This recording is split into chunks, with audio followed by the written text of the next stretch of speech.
l'état d'insalubrité et de saleté et de crasse de la ville de Paris, de la capitale de la France, c'est une honte, non pas seulement pour les Parisiens, mais aussi pour tout le pays, pour toute la France. C'est un problème de méthode, de gouvernance et peut-être de moyens. Pourquoi je vous dis ça? Parce que la maire de Paris l'a dit à l'instant. 600 millions d'euros chaque année. 600 millions d'euros chaque année et la situation ne cesse de se dégrader. Aujourd'hui, quand je parle de gouvernance, je dis quoi? Aujourd'hui, c'est la maire de Paris, elle seule, qui pilote toute la politique de propreté à la ville de Paris. Donc vous préconisez de décentraliser, si j'ose dire, aux maires d'arrondissement. C'est hallucinant que les maires d'arrondissement n'aient pas le moindre mot à dire en ce qui concerne la gestion de la politique propreté dans leur propre arrondissement. Qui mieux que le maire d'arrondissement pour savoir dans quelle rue, sur quel pâté de maison il faut accentuer...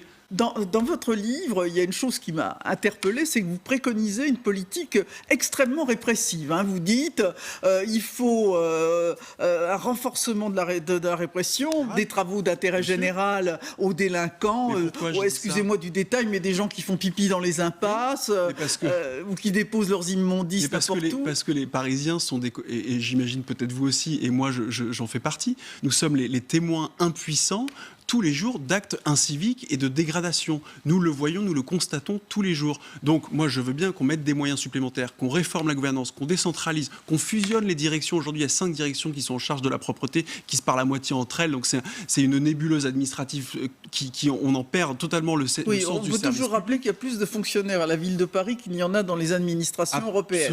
Absolument. C'est un État dans l'État. Mais pourquoi je vous parle de sanctions? Parce qu'à un moment, la meilleure des préventions, c'est celle qui s'attaque directement au porte-monnaie.